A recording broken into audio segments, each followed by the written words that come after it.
Hey guys, welcome back to the podcast. My name is Lance from Media Lion, and we have Andrew from Jester Digital with us today. And we're going to be talking about the Facebook grant that Facebook has come out with. Among other things, yep. Facebook has revealed they are giving $100 million towards small businesses as a form of grant or a cash incentive.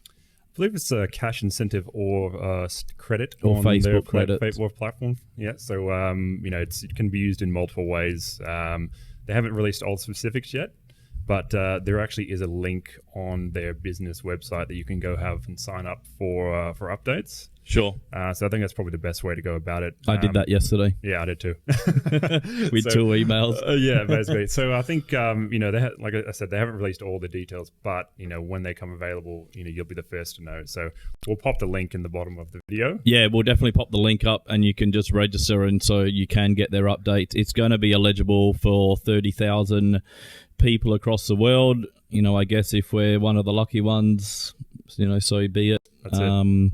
But I think from what I read, it was also about $3,000 per business. Because if you divide 30 by 100 million, it's about $3,000. Yeah, I think Zuckerberg's got the cash, so yeah. I think so. Yeah, I'm not too sure about that. I'll read up. So yeah, definitely sign up to that link and bit of the hot news. Let's get into a bit of the meat of the podcast. Yeah, current events, I suppose. I guess, the elephant in the room, but pretty large elephant is the current situation with the coronavirus. I for one, I understand everyone's, freaking out about the situation. But, I think we do need to stress that this is going to pass, and it shouldn't be something that people should be pulling back advertising per se, because, that could have negative ramifications. Sure. It's, I don't think, I think we should be doing as much as we can as far as marketing, because I personally think it's going to be a 6-month period, like a break period until all this corona stuff is resolved. But I think after the 6 months, it's going to, it's obviously going to come back good, and we should be keeping our marketing efforts going. That's right. I think it might be even a bit shorter than that, but either way, the problem is if you do pull back marketing now, once this period finishes, you're going to have a lull and no leads in your pipeline, essentially. Yeah. So you're going to be even more screwed, essentially. Sure. So if you do sort of pull back and then you find yourself September no leads, your business is going to hurt as a result. Definitely, yeah. And so I think the number one thing to focus on for your marketing efforts would have to be Google My Business at this current time. I would say so. It is free. It is free. It's a free service that Google offer, and we're going to be discussing how to get your listing and how to optimize your listing as well, so you can get the phones ringing and get some leads in the door and get some traffic to your website through your GMB. So that's right. Yeah, I think at this day and age, obviously, like trust is a major factor.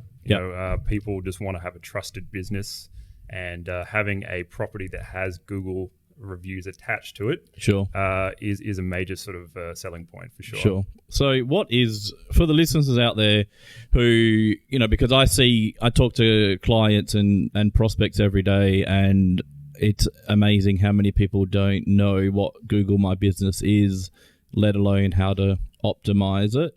So can we give a brief overview to the listeners exactly what Google My Business actually is? Yeah, so Google My Business is a Google property.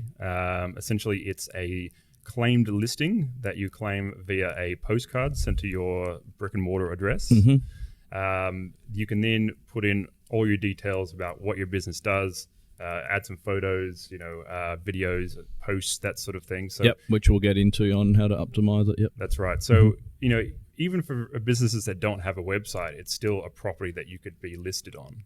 Sure. So, I've even seen businesses that bring in over half their leads just from Google My Business alone. Yeah, definitely. So just to continue on that, what is Google My Business? If you were looking for a electrician or a plumber or an air conditioner guy, toilet paper salesman, you would type into Google aircon specialist or aircon repairman or aircon repair in Joondalup or Perth or wherever, and then once you've typed that into Google, you'll then have 3 or 4 ads up the top, and then the next section will be your Google My Business. So well, that's it. Yeah, it's actually primary location, really. So it's prime location. So when you search for a term, you've got generally your 2 or 3 ads at the top. Yep. The next thing down is your Google My Business listings, also called map listings. Yep. So you'll see those and you'll have reviews there. Sure. And then after that, you'll find the organic results. So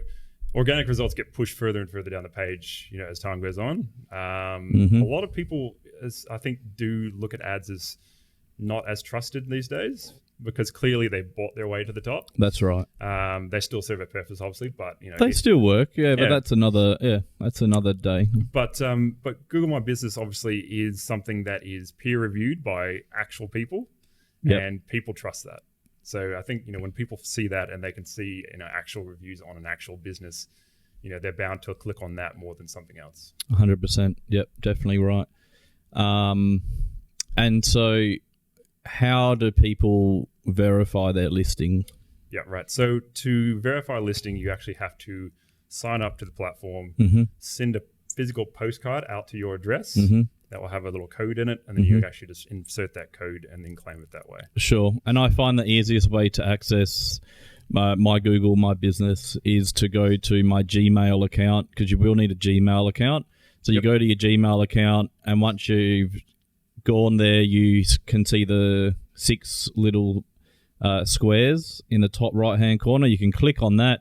It'll bring a drop-down menu, and you'll see My Business, and you can go in there and start filling in your information and register your business, and they'll send a postcard, like Andrew said, and you verify the code that they send you on your Google My Business.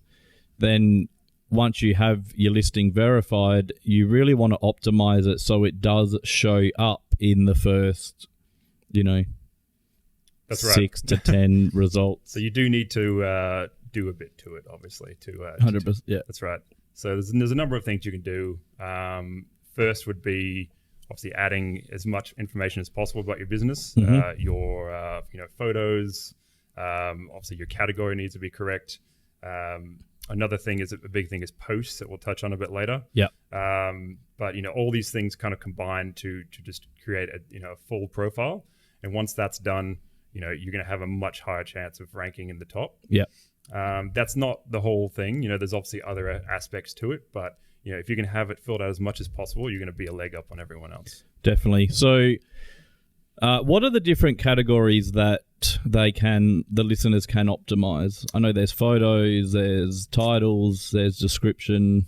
Yep, there's quite a bit. Obviously, the photos are a big thing. Just to if you look at some of these photos, they actually get thousands upon thousands of actual views. And especially if you're a visual brand, that's a really big thing because you can show off your work. If you're a tradie or whatever, if you do custom concrete or whatever the case may be, you can actually show off your work and sort of show maybe before and afters, that sort of thing as well. It's a really, really powerful tool, and they get a lot of exposure. Yeah, definitely. Photos is probably the main key with Google My Business. Thousands of views because people are then searching for your product or service, and then they see the listing, and then they see the photos. That's right. It's unreal. And Google will give you reports and insights? They do, yeah. So the reporting on Google My Business is actually really good. So you can report and see, you actually get a report and see how many people have actually found your business via a keyword or your brand. And then you can actually see how many people have called your site or called you or visited your site. Which is really powerful, actually. I've actually, I've got some clients, like I said, which have done really well on Google My Business. They get more than half their leads from there. And, it's just a really powerful tool in that regard. Yeah, likewise, it is very powerful, and it's obviously a free service. You just need to put the time in. That's it. Put the time in, yep.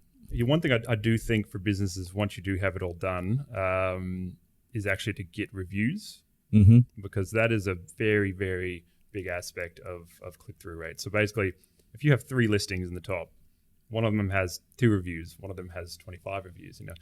who's going to click on what.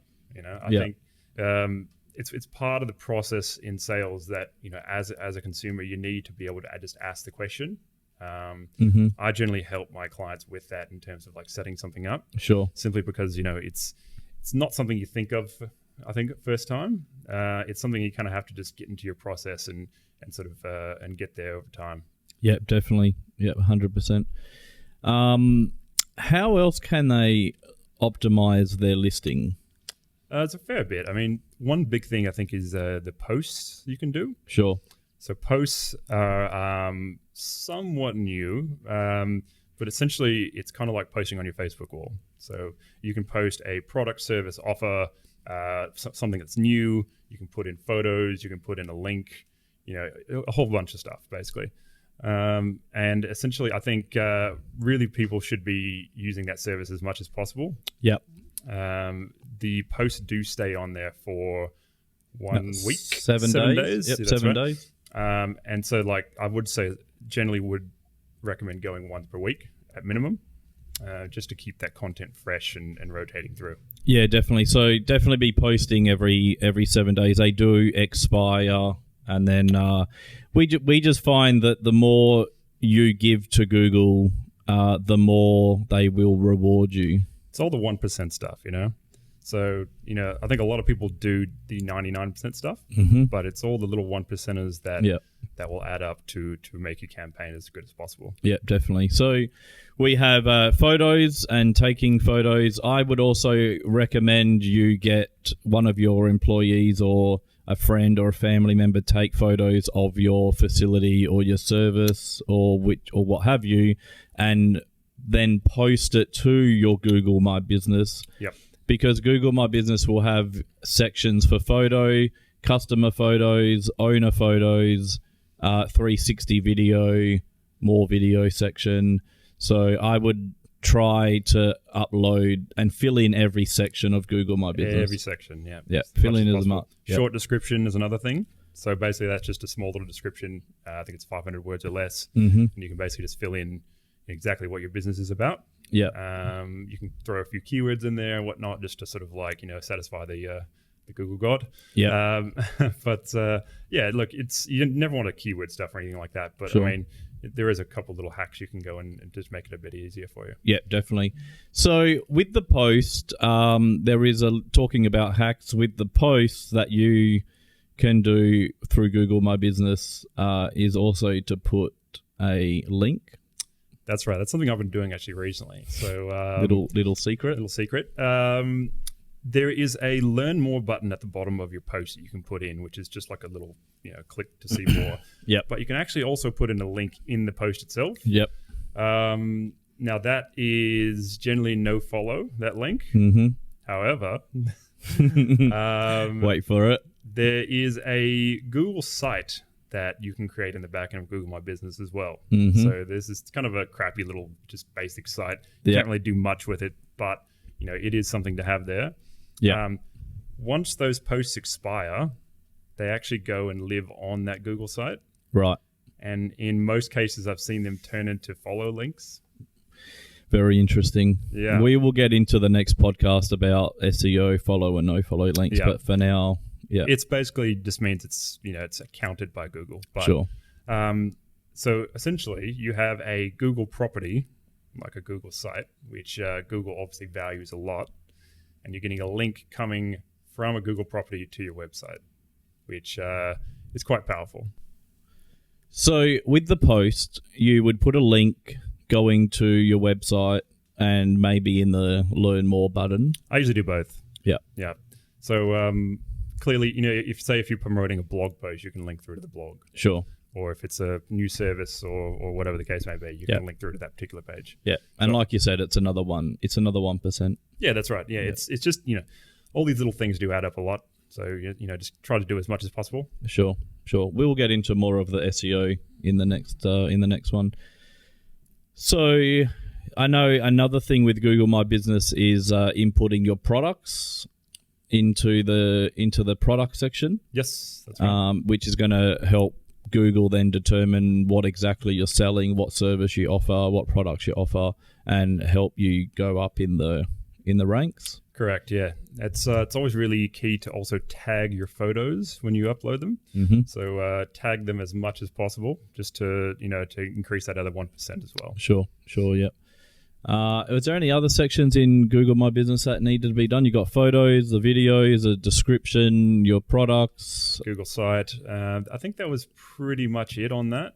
There are a few more advanced strategies that I won't go into today, but Sure. we'll go through those a little bit later. Sure. Just trying to think if there's... I would also recommend getting the Google My Business app on your phone. That's it comes in really handy to upload the photos that are on your phone, or you can upload them to Dropbox, bring them back to your phone, and then just sit down on the couch while you're watching Netflix and start uploading your GMB. Also, you're able to see reviews and reply to them without having to log into your computer and whatnot. Yeah, it's very handy to have the app on your... I would suggest doing that, by the way. So if someone actually reviews you, I would actually reply to the review, whether it's negative or positive. Yeah. It just shows that you're active on the profile and you care. Look, I think with negative reviews, it's good to have one or two anyway. It makes you look real, not a fake business. Yeah. But you have to outweigh the two with at least 40 or 50 positive ones. Look, at the end of the day, you want to be getting as many positive reviews as possible. So don't ask someone that hates, I wouldn't hates your ask, guts. but I wouldn't ask. You need to filter that out a little bit, I think. Hey, Andrew, give me a negative review. Oh, yeah, 100%. Look, I think, when you have a client and you do a job for them, you can pretty much tell if they're happy or not. Sure. You would hope that most of them are happy. If they're not, you're going to say, hey, can you give me a review? Look, it's, getting a review is probably the most important metric that Google My Business will look at. All my clients, when they ask what can they do on their end, all I say is get reviews. Get reviews. That's literally the one thing that any client can do to help. Free bottle of wine. Whatever you can do, mate. Do you normally give incentives or? I'm on two minds. I think that I don't see anything totally wrong with it. Yeah. Technically, you're kind of skirting around Google's thing. But I would say that, if you're a service-based business, for instance, you're doing kitchen renovations and you are in the final sign-off, you could deliver them a bottle of wine at the end. You say, hey, if you're happy, could you please, help me out here? It will help my marketing efforts. Yeah. I don't see anything wrong with that. Yeah. Because obviously you're not allowed. Yeah, you're not allowed to buy reviews. That's right. Or even by law, you're not allowed to tell people to review your business and everything like that. But I think everyone does anyway. To be honest, well, it can be a secret. Just a secret between but look, I think it's one of those things. It's a little bit of a grey area. Look, I think if they're an honest review, and you give them a bottle of wine, I don't really see. If you provide a problem service, with it. I think it's okay. It's not like you're buying 100 reviews from. If you overseas. haven't provided a service, I think that's a no-go. That's right. If you haven't provided a service, then I wouldn't. But it does take time, and Also, you wanted to ask me about the name of the profile as well, right? Yeah. We're going to get into that one because it's probably it's the most one that I find I get asked the most. Yep. Is what do I put for the business name so I can help get up in the ranks? Yep. And what would you recommend to the listeners out there? I generally recommend using your actual name, simply because you can get dinged by both Google and other users. Yep. So you might find yourself someone changing your name by suggesting it on a day-to-day basis. I've seen it happen a few times with not with my clients, but with friends and whatnot. But it can be an issue. One thing I do though is occasionally I'll put a suburb in there or Perth in there. Sure. So you mean like you could have Bob's Electrical Service or Bob's Plumbing. Yeah. And you could then say, okay, well, I could have Bob's Plumbing Perth.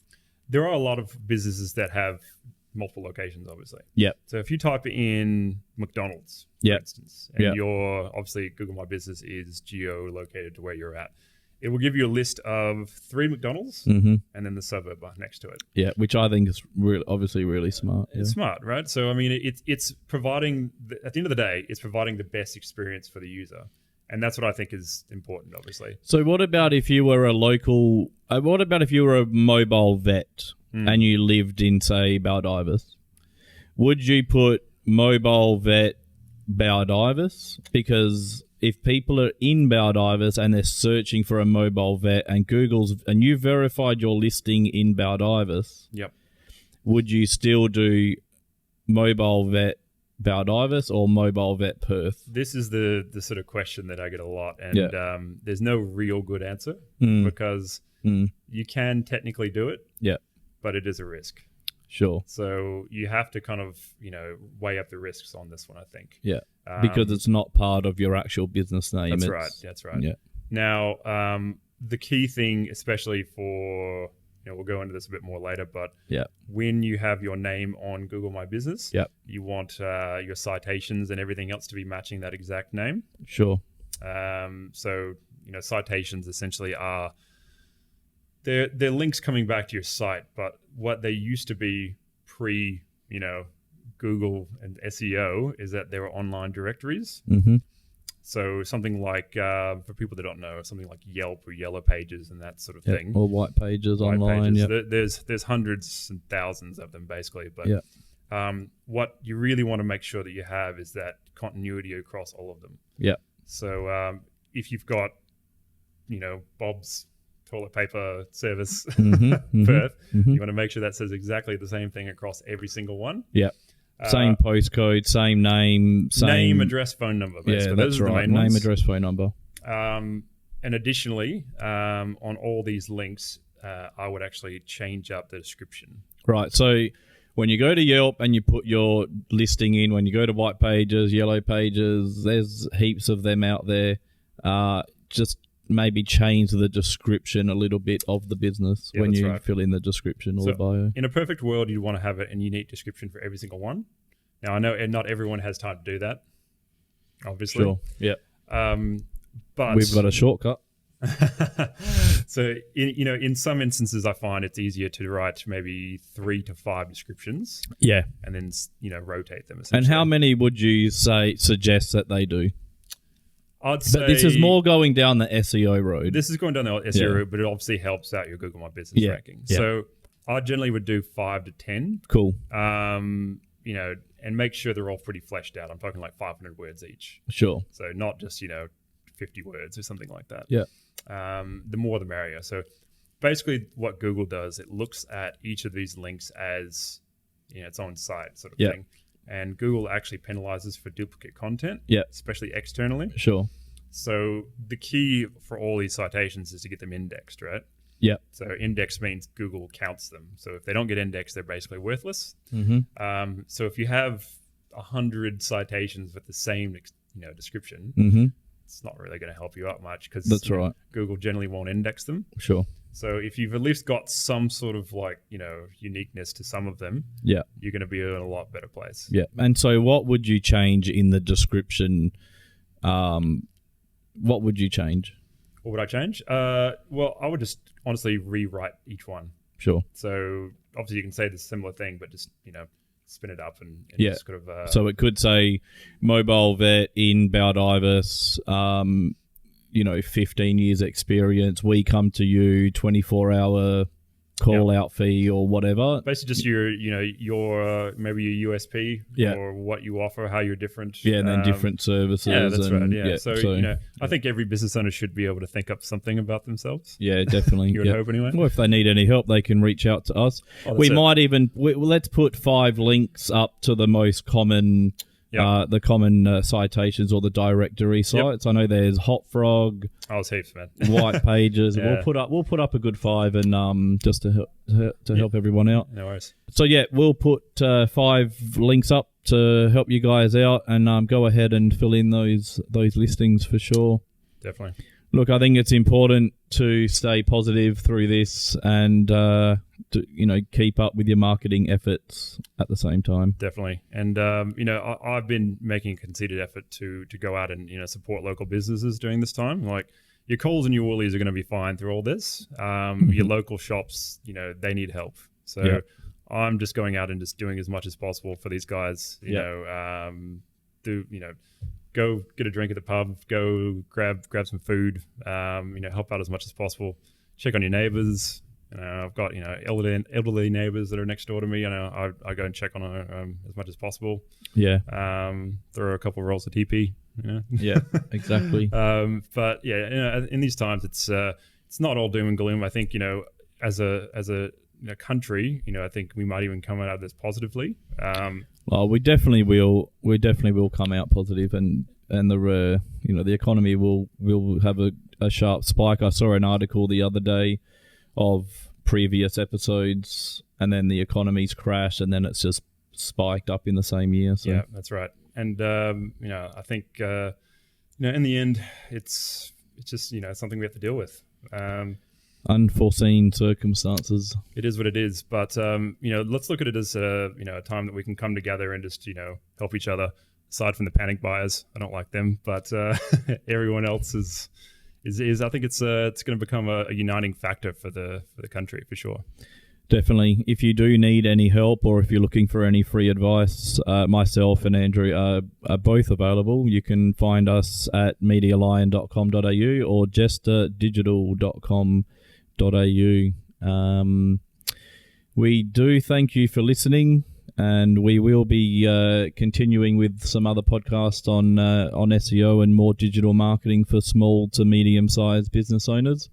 Did you have anything else you wanted to add before we clock off? No, that's it. Just stay positive and wash your hands. That's it. Stay positive, and we will see you in the next episode. Thanks.